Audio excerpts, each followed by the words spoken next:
Hi guys! It's me, Rosel Fishing, and welcome back to my channel. For today's video ay inyo pong masasaksiyan ang lambat na ginawa namin sa ating customer na si Ma'am Jessa Borlado.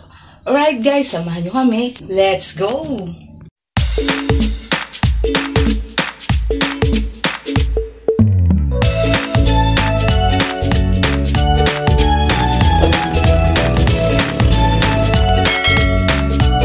At eto, nandito na po tayo ngayon sa fishing supply para bilhin po natin lahat ang mga materyales na kakailanganin natin sa pinagawang 3-ply net ni Ma'am Jessa.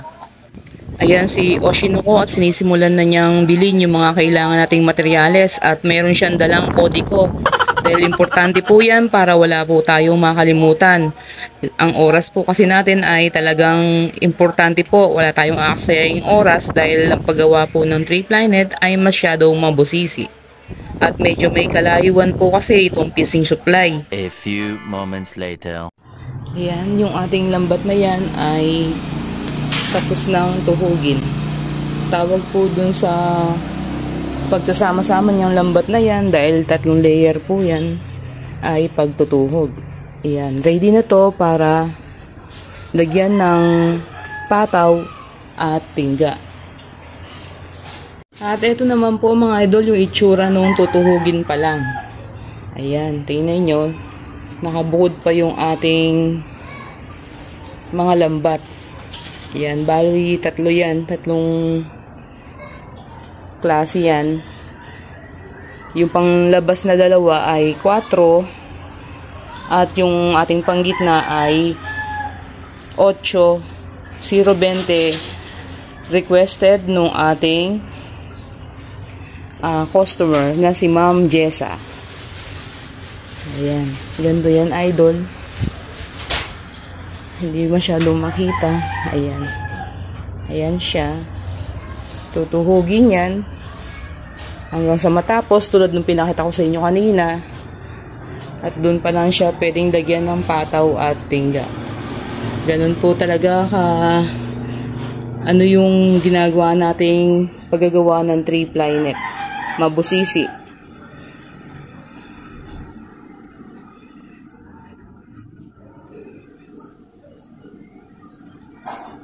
Yan yung ginagawa niya, nagpuputol siya ng tingga mula dito sa isang buong tingga na yan. Gagawin niya yung 3 putol, 3 no? Ayan. So para mapadali, meron tayong cutter na ginagamit kasi kung mano-mano mahirap, masyadong matagal. At pagkatapos yan, eto na, para mapadali yung trabaho, tinipak-tipak na ni Oshino yung ating mga tingga. Ayan, mapapansin nyo yung tingga natin, merong 3 putol at merong kalahati. So hindi siya lahat 3 putol, merong kalahati, ito kalahati. Yan, nakakabit na ngayon siya sa ating lawayan at ready na siyang ilagay sa ating lambat. At yan yung lalagyan ng tingga. So tingga na lang ilalagay dyan, tapos na natin yung lagyan ng pataw. At pagkatapos lagyan ng tingga niyan, yung buo na to, yun, ready to use na yun. Ito na yung kanyang pataw ngayon. Yan. Sa mga magtatanong po kung paano po namin ginagawa tong aming 3-ply net, meron po tayong tutorial. Pakibisita nyo po yung aming mga videos dyan. Yung makikita nyo po sa playlist namin yung dagdag kaalaman. Yan. Nandiyan po yung ating paggawa ng 3-ply net, yung full details, at yung paggawa ng ating pang-isda na lambat or yung pang-taksay at malakapas. So yan, tapos na yung ating panghuling lambat na ginagawa. Ito na yung kanyang pataw. Yan, tapos na. At ito naman yung sa may bandang tingga niya. So bago natin yan lilikawin or itatali, ay titriman muna natin yan. Ayan, yung mga excess na ginamit nating sinulid or tansi ay tatanggalin natin yan.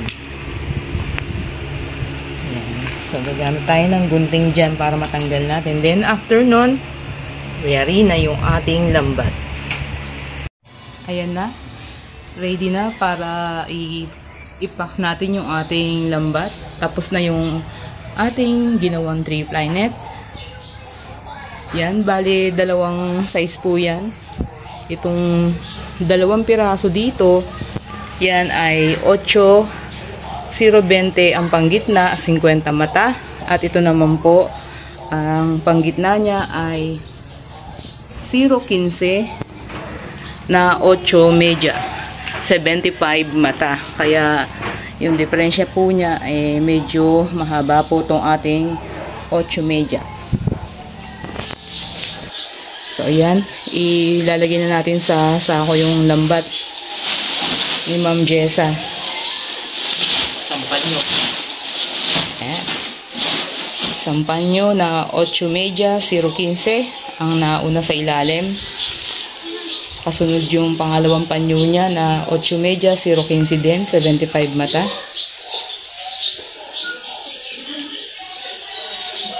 Game. Ayan, yung ating pangalawang panyo.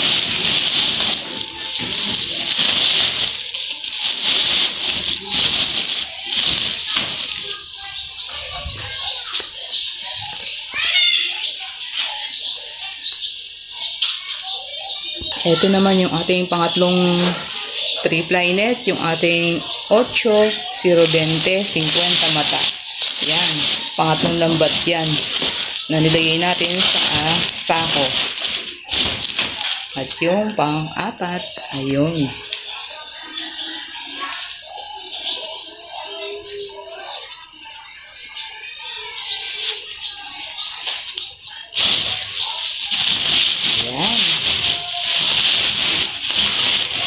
So, ready for, ano na yan, ipapadala natin yan sa Bataan Transit. So, iaabang natin yan dun sa kanto. Ayan, Ma'am Jessa, nilagay na namin yung pangalan ng iyong auntie at ang kanyang address. Siyempre, nilagay natin yung pangalan namin at yung aming phone number. Ayan, pupunta na tayo ngayon sa kanto para aabang na tayo ng bus. So, ito na mga idol. Dadalhin natin sa abangan tong ating lambat.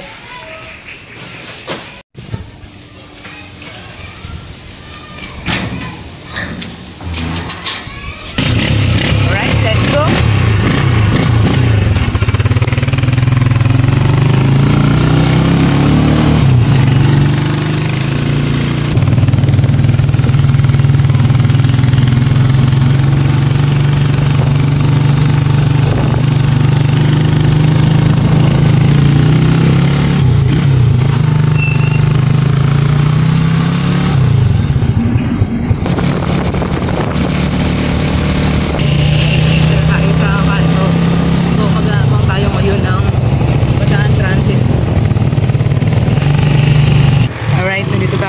Sa sa abangan.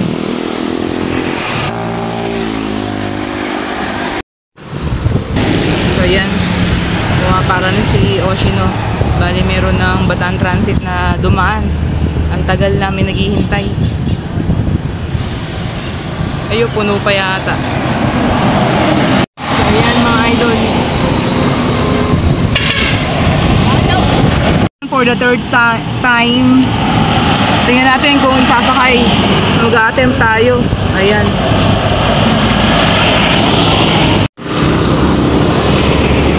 So ito yung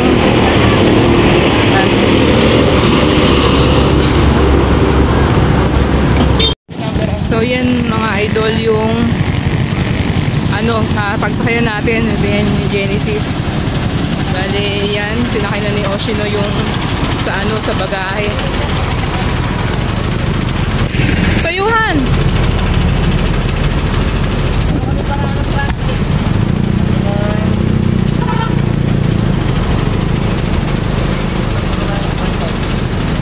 Ayan, finally, after more than 3 hours na paghihintay natin ng bus, eto. Ayan. Mga idol, makakauwi na rin tayo after more than 3 hours na paghihintay natin. Ayan, sa mga gusto pong magpagawa sa amin ng 3-ply net at magagawa nyo po ng paraan na pick upin dito sa amin, maaari nyo po kaming i-direct message sa aming FB page, ayan, Oceanos Fishing Adventure. Lagi pong naka-open ang ating messengers doon at handa namin sagutin ang inyong mga katanungan. At meron din po tayo mga tutorial, ayan, nandiyan po sa ating screen. Pwede po kayong matulungan yan at mabigyan kayo ng idea kung paano gawin yung ating 3-ply net. At meron din po tayong tutorial para sa paggawa ng pangtaksay o isdang malakapas. Yan, pang isda po yung lambat na yan. Pwede nyo pong sundan yung ginawa namin dyan. Ang dami po sana nagpapagawa, kaya lang talagang hindi po talaga namin maharapan yung pag-shipping dahil sa lumalaot po ang inyong lingkod. Busy po tayo sa paglaot, lalo na ngayon ay panahon na ng hulihan. Kaya kung meron po kayong kakilala na taga-Bataan dito, pwede po kayong gumawa ng paraan tulad ni Ma'am Jessa na talagang ginawa niya talaga ng paraan para makapagpagawa sa atin ng 3-ply net. Yan, kung meron naman pong pipick up at medyo malapit dito sa amin, yan, talaga pong gagawan po namin kayo. At sinisigurado po namin na ang aming mga ginagawa na 3-ply net ay matibay, especially yung mga materials na ginagamit namin dito ay talaga namang subok na namin at talagang malakas humuli. Ayan, nandito na po tayo ngayon sa bahay at inyo pong nasaksiyan yung ginawa naming pag-aabang ng 3-ply net na pinagawa ni Ma'am Jessa sa amin.